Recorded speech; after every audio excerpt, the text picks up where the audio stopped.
మన వారాహి సిల్వర్ జ్యువెలరీలో అద్భుతమైన ఆఫర్స్ పొందండి మరియు కారు గెలుచుకునే గొప్ప అవకాశం.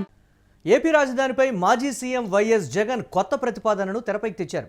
రాజధానిపై ప్లాన్ బిని ప్రతిపాదించారు వైసీపీ అధినేత. మచిలీపట్నం, విజయవాడ, గుంటూరు ప్రాంతాలను కలుపుతూ రాజధానిని ఏర్పాటు చేయాలంటూ జగన్ సూచించారు. మచిలీపట్నం నుంచి విజయవాడకు 70 కిలోమీటర్ల దూరం, విజయవాడ నుంచి గుంటూరుకు 40 కిలోమీటర్ల దూరం ఉంటుందని చెప్పారు జగన్. మొత్తం ఈ ప్రాంతంలో 110 కిలోమీటర్ల నేషనల్ హైవే ఉందన్నారు. మావిగన్ పేరుతో రాజధాని ప్రకటించాలని కూడా ప్రతిపాదించారు. ఇప్పటికే మచిలీపట్నంలో పోర్టు నిర్మాణం జరుగుతోందన్నారు జగన్. మావిగన్ నచ్చకపోతే వేరే పేరు పెట్టండి అంటూ చెప్పారు జగన్. ఇటు అమరావతికి భూములు ఇచ్చిన రైతుల హామీలు ఏమయ్యాయని కూడా జగన్ ప్రశ్నించారు. 1,00,000 ఎకరాల అమరావతిలో 7 ఏళ్లలో కట్టింది ఎంత అని మరో కీలక ప్రశ్న వేశారు. అమరావతిలో 1 ఎకరాలో డ్రైనేజీ, రోడ్లు, కరెంటు, నీటి వ్యవస్థల కల్పనకే 2 కోట్లు ఖర్చు పెడుతున్నారని కూడా చెప్పారు. 50,000 ఎకరాలకు 1,00,000 కోట్లు ఖర్చు అవుతాయని కూడా చెప్పారు. ఇంత డబ్బు ఎక్కడి నుంచి వస్తుంది? రాజధాని నిర్మాణానికి ఎంత సమయం పడుతుందన్నారు జగన్. జగన్ తెచ్చిన కొత్త రాజధాని మావిగన్పై ఏపీలో విస్తృతంగా చర్చ జరుగుతోంది. మరి 7 ఏళ్లుగా మీరే ముఖ్యమంత్రిగా ఉండి, మొదటి టర్మ్ 5 సంవత్సరాలు, తర్వాత ఇప్పుడు 2 సంవత్సరాలు. మరి 7 ఏళ్ళు మీరే ముఖ్యమంత్రిగా ఉండి 1,00,000 ఎకరాల అమరావతిలో ఇంతవరకు కట్టింది ఎంత?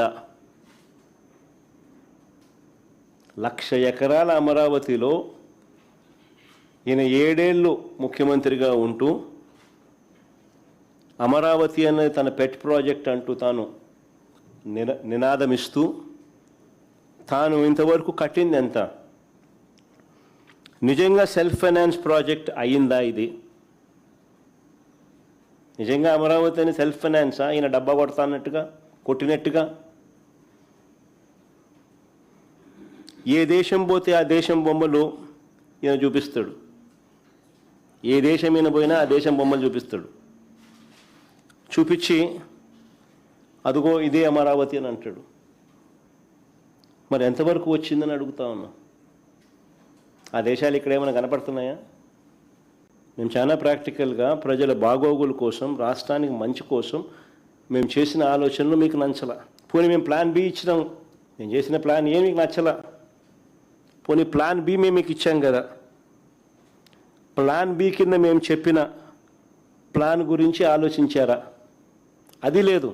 కొద్ది నెలల కిందట నేను చెప్పిన మచిలీపట్నం టు విజయవాడ 70 కిలోమీటర్లు, విజయవాడ టు గుంటూరు మరో 40 కిలోమీటర్లు.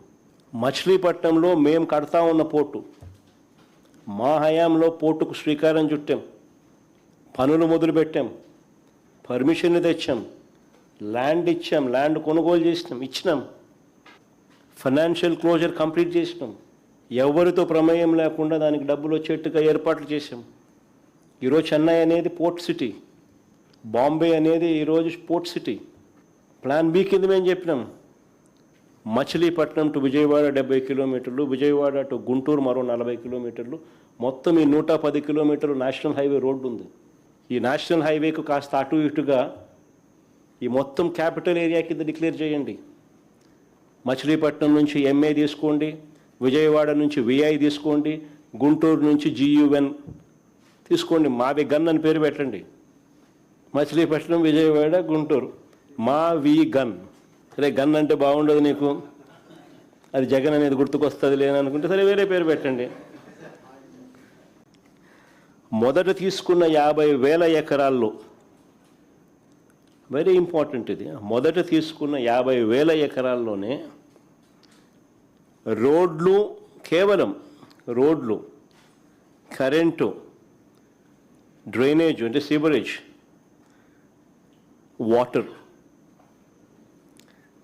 వీటి కల్పనకి అయ్యే ఖర్చు చంద్రబాబు నాయుడు గారు స్వయాన లెక్కల ప్రకారమే, ఈయనే కేంద్ర ప్రభుత్వానికి ఇచ్చిన లెక్కలు, ఈయనే వివిధ బ్యాంకులకు ఇచ్చిన లెక్కల ప్రకారమే ఎకరాకు 2 కోట్లు అవుతుంది అని చెప్పాడు. అంటే 50,000 ఎకరాలకు అయ్యే 1,00,000 కోట్లకే దిక్కు లేదనుకుంటే,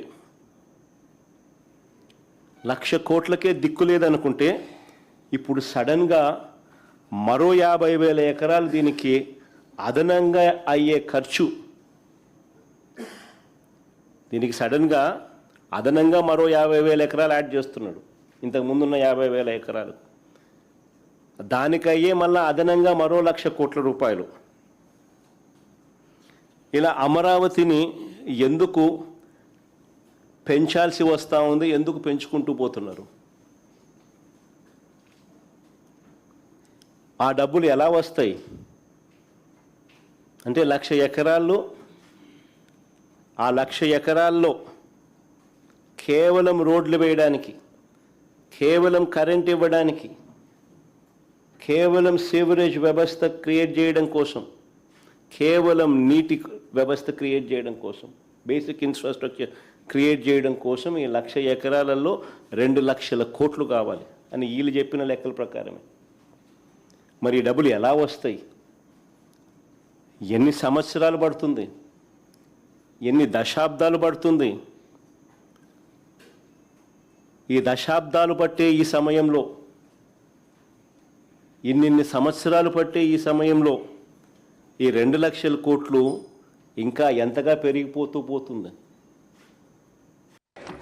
महोदय, मैं माननीय गृह मंत्री जी की ओर से प्रस्ताव करता हूं कि आंध्र प्रदेश पुनर्गठन अधिनियम 2014 का संशोधन करने वाले विधेयक को पुनः स्थापित करने की अनुमति दी जाए। नित्यानंद जी, मेरे मित्र पर अटेंशन रहा करो।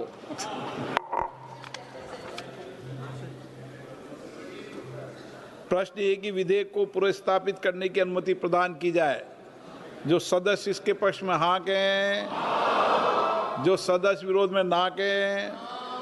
मेरे विचार में निर्णय हाँ वालों के पक्ष हुआ, हाँ वालों के पक्ष में अनुमति प्रदान की जाती है।